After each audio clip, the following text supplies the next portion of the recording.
J'ai acheté un PC gamer à 600 € en 2022. Et oui, ce titre n'est pas une blague, je peux même rajouter avec une carte graphique. Et oui, c'est vraiment ce qui fait un petit peu l'exclusivité de ce produit, c'est avoir un PC à ce prix-là avec un GPU en 2022, c'est super compliqué, voire même presque impossible. Comme pour la dernière vidéo du PC à 700 € chez Amazon, je vous ai pas dit bonjour. Donc eh bien salut tout le monde, ici Ada, j'espère que vous allez bien. Donc voilà, cette vidéo c'est pas un fake, j'ai vraiment acheté ce PC que j'ai pris chez Cdiscount, que j'ai reçu en 24 heures vraiment chrono, ça c'était top avec Cdiscount à volonté, je le précise. Donc niveau commande, service et tout ça pour le produit, il n'y a aucun souci. Maintenant, qu'est-ce qu'on a en 2022 comme PC gamer pour 600 € avec un GPU? Bah c'est ce qu'on va voir parce que le PC est juste ici. Bon, je l'ai déjà testé, je l'ai remballé, on va faire un vrai faux unboxing. Mais du coup, on a une boîte qui est quand même assez massive, hein. On voit pas du tout ce qu'il y a dedans, ça c'est plutôt cool. Enfin, il y a les composants qui sont juste ici avec la lumière, vous ne voyez rien. Mais cette boîte, je vais vous proposer directement de l'ouvrir. Donc niveau de la protection, franchement, c'est plutôt pas mal. Directement, ce qu'on a dans cette boîte, c'est par exemple une autre petite boîte. On va tout de suite voir ce qu'il y a dedans. Hop. Celle-ci, pour le coup, je l'avais pas ouverte.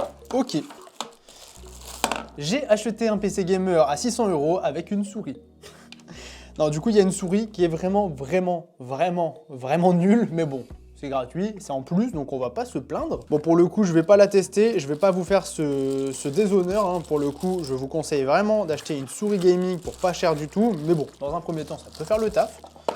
Donc celle-ci, on va gentiment la remettre dans sa boîte. Ensuite, on a bien évidemment le petit câble d'alimentation, prise française, pas de prise anglaise, ça c'est bien, on le met sur le côté. Ensuite, on a toutes les notices qui servent pour ce PC. Bon, moi pour le coup, ça va pas trop me servir. D'ailleurs, je vous ai pas parlé de la marque, c'est un PC de chez Medion. PC d'ailleurs que j'ai déjà assez souvent vu, mis en avant par exemple sur du Labs ou même directement par Cdiscount pour les périodes de promotion, parce qu'un PC gamer à ce prix-là, c'est vrai que ça fait un petit peu rêver en cette période de pénurie. Et sinon, pour ce qui est du reste de l'unboxing, bah vous avez directement ici le PC gamer. Bon, alors voilà, il est dans le bon sens. Maintenant, ah oui, hop, comme ça, comme ça, comme ça.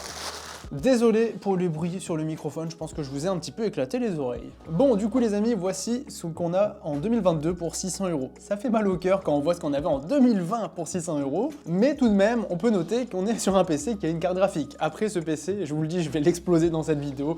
Je l'ai déjà testé, je sais à quoi m'attendre, et vraiment c'est pas fameux, mais je me dis quand même que je vais vous faire une présentation complète de ce PC. Donc déjà en termes de design, vous le voyez, c'est une boîte de métal, là, il n'y a rien d'autre à dire, il n'y a aucune aération, ça c'est vraiment la catastrophe. On a un petit filtre ici à poussière qu'on ne peut pas enlever, visiblement, non. Voilà. Sinon, sur la face avant de ce PC, on a deux USB 3.0, ça c'est plutôt cool. On a de quoi brancher un microphone et aussi un casque, donc ça c'est bien. On a aussi le petit bouton d'alimentation qui en vrai est plutôt design, ça, le bouton d'alimentation il est beau. Sinon, pour ce qui est de la face avant du PC, bah voilà, ça donne ça, voilà. Ça fait un petit côté brossé, c'est plutôt joli, mais niveau airflow, c'est dégueulasse. Sinon, oui, le PC pour accéder au cable management, pour faire des potentiels upgrades, on peut absolument pas l'ouvrir de ce côté-là, c'est pas du tout possible, on peut l'ouvrir que sur la face avant. D'ailleurs, niveau des ports présents, on peut aussi en parler tout de suite. On a les ports du GPU, donc là voilà, preuve qu'il y a un GPU, il est bien ici.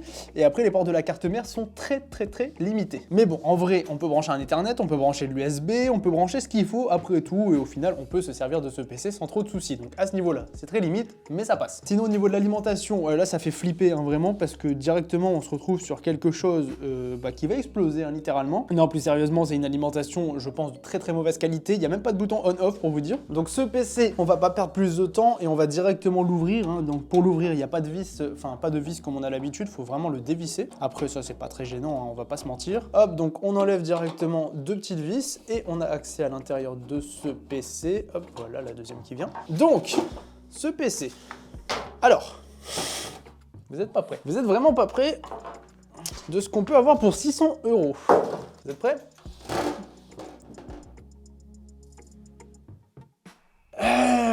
Voilà. J'ai l'impression de revenir dans les années 2000, hein, on va pas se mentir. Donc, ce qu'on peut voir ici, c'est mes deux SSD que j'ai glissés un petit peu comme je pouvais. C'est tout simplement parce que j'ai testé ce PC, bien sûr. Je vais vous montrer un petit peu les performances de celui-ci. Mais sinon, pour ce qui est de l'intérieur, voilà, c'est vraiment catastrophique. Donc déjà, au niveau de l'alimentation, bah, on est sur un bloc de métal, hein, littéralement. C'est un truc Medion Power Block 250. C'est une 250 watts du coup. Ouais, les câbles ne sont absolument pas tressés, pas gainés, rien du tout. C'est vraiment basique. basique ultra entrée de gamme. Qu'est-ce qu'on a dans ce PC? Oui, je vous ai pas parlé de la configuration. Donc la config de ce PC, je vous le mets ici pour vous énoncer la configuration. Donc à ce niveau-là, derrière ce petit Ventirad de chez Deepcool, qui refroidit, on va dire plutôt bien quand même, on est sur un petit 10400F, donc ça c'est pas mal, 6 cœurs, 12 threads, bon petit proco pour du gaming, ça c'est bien. Sinon, pour le reste, bah du coup, Ali carrément no name de 250 watts, ça c'est vraiment pas ouf, c'est même très mauvais. Niveau des barrettes de RAM, regardez, enfin j'ai dit des barrettes de RAM, mais il y en a bien qu'une seule, donc on est là-dessus. Une barrette de RAM verte, sans dissipateur thermique, rien du tout. Donc c'est précisément du 3200 MHz qui restera bloqué à 2666 par rapport au CPU. Donc c'est du Samsung, mais bon, c'est des RAM vertes, vraiment dégueulasse à ce niveau-là. Ça, on va pas se mentir. Le casse, il est même pas écrit. Bah, casse inconnu, j'ai envie de vous dire. On a qu'une seule barrette de 8 Go de RAM, donc 8 Go de RAM dans ce PC. On a clairement vu mieux. Après, c'est toujours possible d'upgrade, hein. Ça, c'est pas l'upgrade qui coûte très cher. Donc c'est chiant, mais c'est pas non plus ultra gênant. Ensuite, pour ce qui est du reste de la config, au niveau de la carte mère. Alors attendez, que je vous dise pas de bêtises. Oui, parce que si vous n'avez pas vu, c'est à l'envers. Normalement, la carte graphique est ici. Le processeur Ventirad, water cooling, que ce que vous voulez, ça tourne vers ici. Barrette de RAM, c'est vers ici. Là, c'est vraiment complètement retourné. Je pense que c'est pour faire un semblant d'airflow. J'en sais rien, en vrai. Mais regardez, c'est plutôt bien aligné. Mais voilà, c'est très bizarre. J'étais assez étonné de voir ça quand j'ai ouvert ce PC. Donc sinon, pour la carte mère, très clairement, je sais pas ce que c'est. Il n'y a aucune marque d'écrit. Le BIOS, oh là là là là. Je suis allé dans le BIOS, j'avais l'impression d'être dans un PC du CDI tard l'époque. Du coup, ouais, carte mère, c'est même niveau que les barrettes de RAM. Donc c'est vraiment pas dingue. Ensuite, niveau de la carte graphique, est-ce que je peux vous l'enlever? Donc la carte graphique, c'est une 1650, 4 Go dédiée. J'ai déjà testé ça sur la chaîne avec le PC justement à 700 €. C'est vraiment l'entrée de gamme. Alors attendez, est-ce que je vais pouvoir la sortir? Ah, attends, je suis pas sûr en fait. Alors ça s'enlève. Et là, je peux tirer la carte. Ok, voici la carte graphique présente dans ce PC. Un seul ventilateur, donc ça c'est du Zotac, il me semble, si je reconnais bien le logo. Voilà, un seul ventilateur, 1650, 4 Go dédiés, très basique. Là vraiment, on peut pas plus entrer de gamme, hein, j'ai envie de vous dire. Mais vraiment, là, on est sur de l'ultra entrée de gamme. Bon, je vais la replacer gentiment dans ce PC, hop. On se retrouve après. Donc voilà, la carte graphique est replacée. Ensuite, j'en ai profité pour vous tirer ça du PC. Donc c'est le stockage. Donc le stockage principal qui est équipé de Windows 11. On a 512 Go de M.2. Donc ça, c'est plutôt pas mal en vrai. Je l'ai retiré tout simplement pour mettre mes propres SSD et pour pas être embêté pour le boot principal, etc. Mais en vrai, ça, c'est plutôt cool. Même si, bon voilà, la ref du truc, je sais même pas la marque que c'est.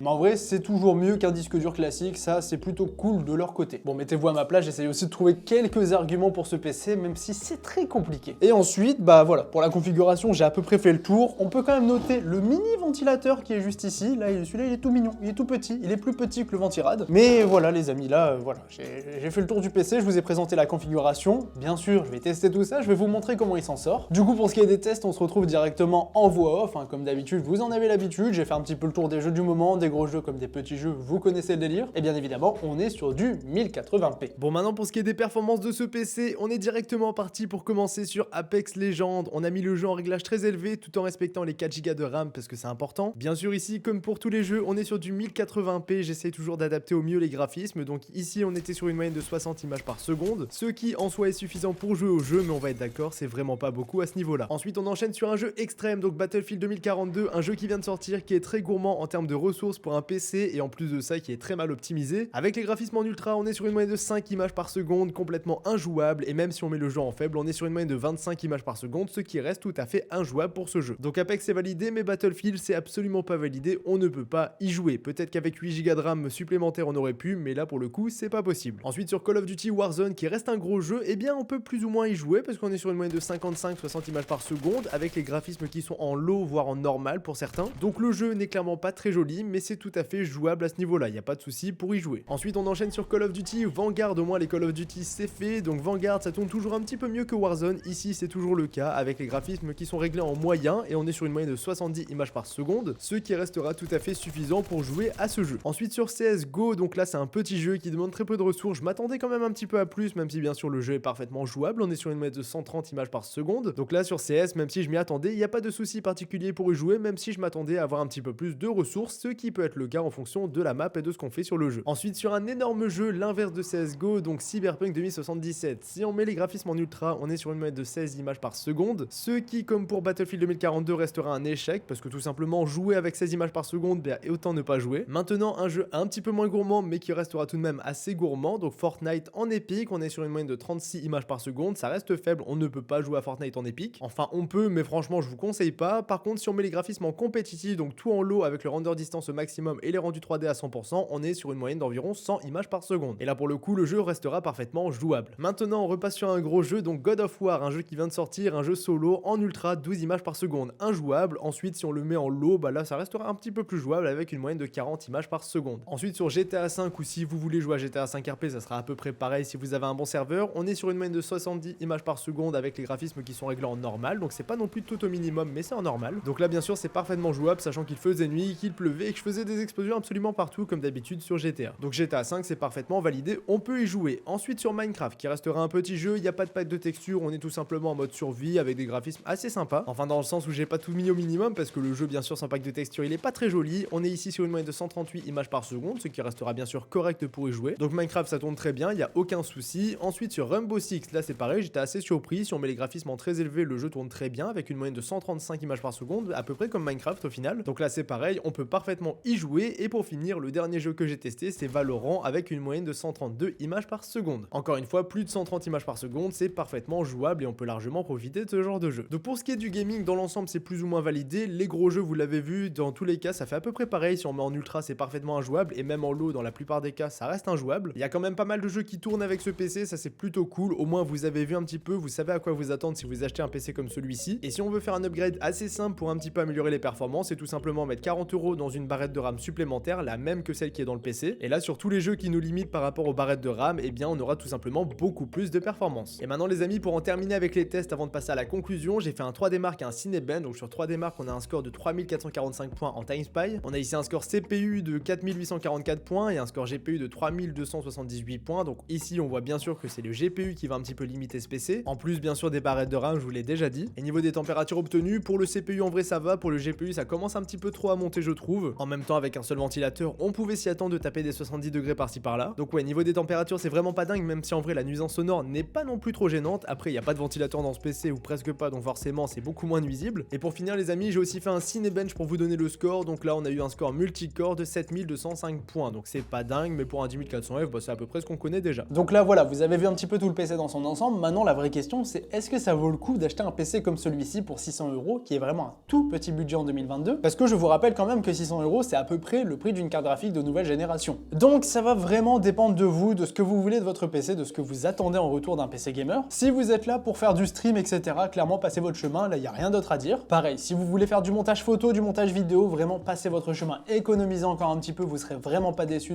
d'avoir fait un petit peu d'économie et d'avoir attendu un petit peu. Mais si vous êtes là pour jouer à CSGO, Valorant, Minecraft, etc., bah en vrai c'est un PC qui peut faire l'affaire. Mais attention, je tiens tout de suite à vous mettre en garde. Ce PC dans 2 ans, il est bon pour la poubelle. Il sera complètement has-been et on ne pourra pas le faire évoluer contrairement aux autres PC que je vous présente habituellement. Parce que là, du coup, tout sera à changer, mis à part, on peut dire, le processeur qui peut rester viable un petit moment quand même. On peut aussi éventuellement garder le stockage, mais sinon, bah, la carte graphique, dans pas longtemps, elle sera un peu has-been. L'alimentation, je vous en parle même pas. Pareil, les barrettes de RAM, c'est la première chose qui va vouloir changer si on veut un petit peu plus de performance. Enfin, la barrette de RAM, on peut la garder et en mettre une deuxième pour 40 € de plus, donc en vrai, ça c'est possible, mais c'est à peu près le seul upgrade qu'on va pouvoir faire avec ce PC-là. Donc moi, personnellement, ce PC, je l'achèterai pas, tout simplement parce que c'est pas du tout mon utilisation. Moi, je dois faire des montages photos, des montages vidéo, je dois avoir un PC qui tourne quand même bien. Et aussi, quand je regarde un petit peu par rapport au marché, pour moi, c'est 600 € de perdu parce que dans pas longtemps, c'est un PC qui va devoir être remplacé. Donc quand je dis dans pas longtemps, c'est à peu près 2 ans. Moi, ce que je ferais, c'est que je garderais mes 600 €, j'économiserais, je prendrais plutôt un PC vers 1000-1200 € ou même plus, hein, si vous avez la possibilité d'économiser plus. Après, si vous êtes vraiment limité à ça, bah vous avez vu ce que ça peut faire au niveau des performances en termes de gaming. Si ça vous suffit, bah allez-y, faites-vous plaisir. Mais moi, vous avez mon avis et personnellement, je ne vous le conseille pas. Après, si vous intéresse, je vous mets quand même le lien en description, je vous invite à aller checker tout ça. Donc moi les amis, je pense avoir fait le tour de cette vidéo, j'espère que ça vous aura plu quand même. Au moins vous avez vu à quoi on peut s'attendre comme PC gamer pour 600 € en 2022, je trouve que c'était un sujet plutôt intéressant. Si vous voulez que je fasse ça avec d'autres budgets, bah dites-le moi en commentaire. Moi les amis, je vous laisse là-dessus, c'est toujours un plaisir comme d'habitude de faire ce genre de vidéo. C'était Yada, on se dit à la prochaine,